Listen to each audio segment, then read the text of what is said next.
자, 국민의힘 윤리위원회가 잠시 후 오후 4시부터요. 김재원 태영호 최고위원에 대한 징계 수위를 결정할 예정입니다. 자, 이 징계 수위에 따라서 앞으로 있을 이 총선 공청에도 영향이 끼칠 것 같은데요. 이 문제 좀 저희가 알아보겠습니다.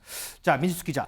특히 이제 태영호 최고위원 같은 경우에는 지금 녹취록 파문까지 겹쳐서 합병해서 지금 오잖아요. 그런데 조금 전에 이제 윤리위가 4시라고 했는데 그 전부터 지금 윤리위에 가 있다면서요? 맞습니다. 오후 4시에 열리는 윤리위. 하지만 태 최고위원은 2시, 3시쯤 진즉에 가 있다 이런 이야기가 전해졌습니다. 어허. 이 취재진들의 질문을 피하기 위해 먼저 들어갔다 이런 해석이 나오고 있는데요. 이 태 의원 녹취록 의혹이 처음 터지자마자 긴급 기자회견 자리를 마련했잖아요. 여기서도 기자들의 질문이 쏟아지자 그대로 답변을 하지 않고 빠져나가서 논란이 되기도 했었는데 오늘도 모습을 드러낸 대신에 SNS로 사과글을 하나 올렸습니다.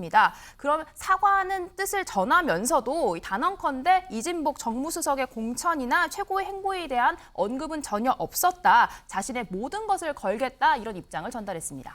김준일 에디터, 그 이후에 보면 뭐 후원금 쪼개기 의혹도 나왔고, 근데 최근 보니까 뭐 보좌관을 주일 예배 못 가겠다 또 이런 의혹 보도도 있더라고요. 그러니까 지역구 사무실에 보좌관들이 이제 번갈아 가면서 한 3개월, 2개월에서 3개월에 한 번씩 이제 근무를 쓴 거예요. 네. 일요일 날에. 네. 그래서 한 보좌진이 이제 저는 뭐 근무 못 쓰겠다. 교회 가야 되니까. 그러니까 의사를 물어봤다고 합니다. 왜 못 가느냐라고 하니까 교회 때문에라고 답을 했고 태영호 의원도 본인도 개신교 기독교 사람이다. 그래서 교회 간다. 이렇게 해서 그거 자체는 부인을 했는데 그러니까 왜 일요일 날 지역구 사무실에 당직을 서야 되는지 그게 저는 잘 이해가 안 가요. 그러니까 그렇게 굳이 해야 되나요? 일요일 날은 쉬라고 있는 건데 네. 보좌진들도 다 사람이고 가족이 있는 거 아닙니까? 그거 자체가 조금 너무 강압적으로 이거를 한 거 아니냐. 그래서 불만들이 터져 나와서 녹취록까지 나온 거 아니냐. 이런 얘기들이 나오고 있습니다.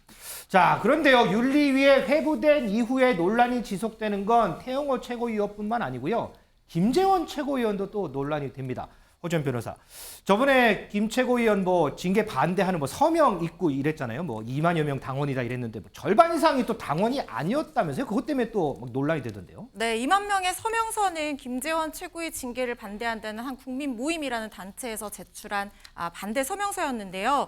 이 절반 가까이가 당원이 아니었다라는 것이 국민의힘 관계자로부터 이제 얘기가 나왔습니다. 10%나 2,100여 명 정도를 표본으로 추출해서 조사를 해봤더니 48%가 가짜 당원이었다는 거예요. 아하. 여기에 대해서 이 모임 관계자가 해명하기로는 직접 서명받은 경우도 있고 뭐 SNS 단체 메시지 채팅방에서 서명받은 경우도 있기 때문에 사실상 일일이 확인하기가 어려웠다라고 얘기를 했고 김 최고위원과의 관계를 묻는 질문에 대해서는 다들 자발적인 모임이기 때문에 김 최고와는 관계가 없다 이렇게 얘기를 한 적도 있습니다.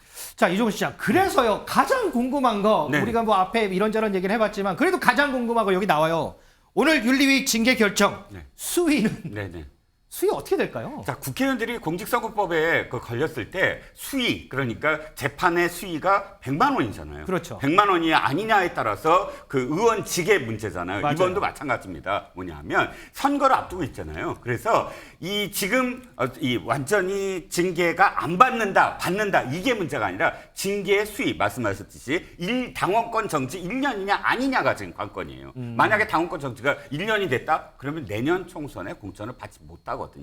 방금 이제 정지가 됐으니까요. 그렇죠. 지금 이 두 사람은 징계를 안 받겠다라는 것보다는 징계를 받긴 받되 1년이냐 아니냐를 놓고 지금 사실은 승부를 걸고 있는 것이거든요. 그렇기 때문에 사실상 1년이냐를 놓고 지금 뭐 징계위원, 그러니까 윤리위원들도 고민을 할 텐데 문제는 이준석 전 대표의 케이스도 있습니다. 그 발언들의 어떤 수위, 그러니까 지도부가 당에 얼만큼 해당에 그러니까 해를 끼칠 정도의 발언 수위를 했느냐가 네.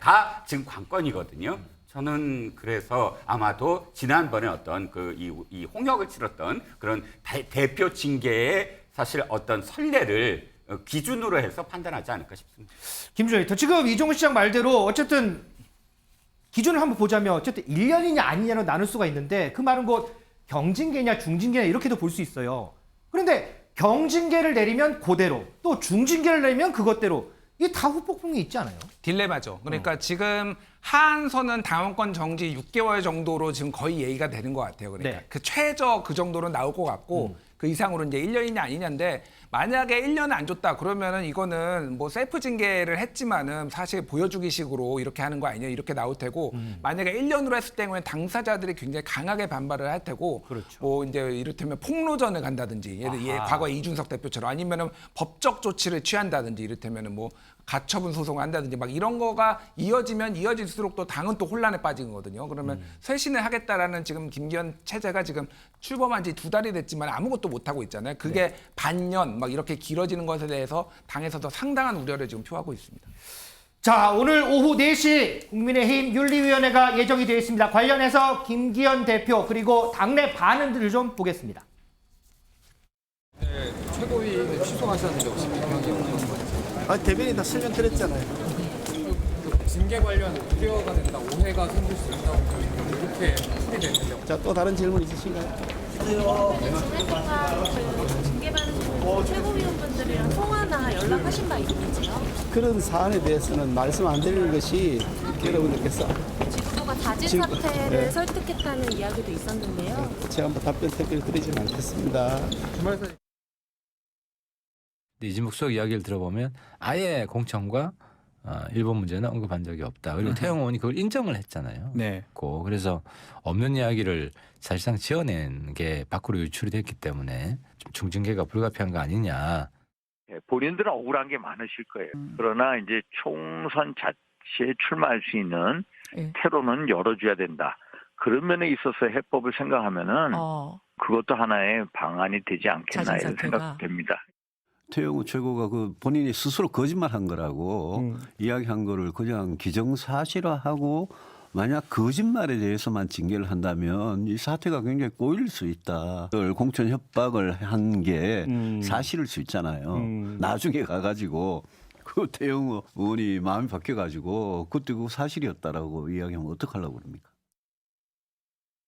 자, 허전 변호사. 조금 전에 김준일 에디터가 뭐 1년 이상의 징계가 나올 경우에는 뭐 그에 따른 또 후폭풍이 있을 수 있다라고 예상을 했는데 일전에 이준석 전 대표도 징계위에서 결정이 난 이후에 법원에 가처분 신청된 적이 있잖아요. 혹시 두 사람도 법원에 가처분 신청을 낼 가능성도 있을까요? 일단 이준석 대표가 가처분 신청을 냈던 대상이 윤리위 징계는 아니었던 것으로 저는 알고 있습니다. 그래요? 그러니까 비대위의 직무집행 정지에 관해서 가처분 신청을 냈었고 네. 주호영 비대위에 대해서는 인용이 됐었지만 정진석 비대위에 대해서 인용이 되지 않아서 항고를 포기했던 것으로 지금 알고 있고요. 네. 그리고 만약에 지금 이번 사건에서 이런 중징계가 나와서 이 태 의원이나 아니면은 이 김재원 최고가 회복할 수 없는 손해, 예를 들어서 공천을 받을 수 없다는 이런 것들을 이유로 해서 회복할 수 없는 손해를 주장하면서 시간 끌기용 내지는 정면 돌파용으로 가처분 신청 제기할 가능성은 뭐 있을 수는 있을 것 같습니다. 그렇지만 이것이 가처분을 넘어서 본안 소송까지 이어져서 인용이 되려고 하면 네. 이게 좀 쉽지가 않을 것 같아요. 왜냐하면 이 정당의 결정에 대해서 내부적 자율성을 굉장히 존중하는 입장에서 사법부가 판단하는 기조를 가지고 있고요. 네. 이 내용이 헌법이나 당연 당규 또는 윤리위 규정에 심각하게 위반하는 어떤 실체적 절차적 하자가 있는 경우에만 인용이 되는데 지금 윤리위 결정 같은 경우에는 특히 재량권을 많이 부여하는 그런 부분이라고 볼 수 있거든요. 뭐 당연히 이제 독립기구니까요. 그렇죠. 그래서 사실은 그리고 이게 지금 이준석 대표 같은 경우에도 이 직무집행정지 가처분을 냈다는 이유로 윤리위에서 또 추가 징계를 받았었어요. 그래서 사실 이 인공호흡하듯이 이런 어떤 법적인 대응을 통해서 당원권 자체만 유지시켜 놓는다고 해서 내년 총선 공천을 보장받을 수 있다는 어떤 그런 것도 없는 상황이거든요. 네. 그렇기 때문에 이것이 과연 실효성이 있을지는 좀 의문입니다. 자, 지금 3시 40분입니다. 한 20분 정도 있으면 윤리위가 열릴 텐데 자, 과연 오늘 윤리에서 어떻게 결정이 나올지 저희가 취재 잘 해서요. 내일 이 시간에 다시 전해드리도록 하겠습니다.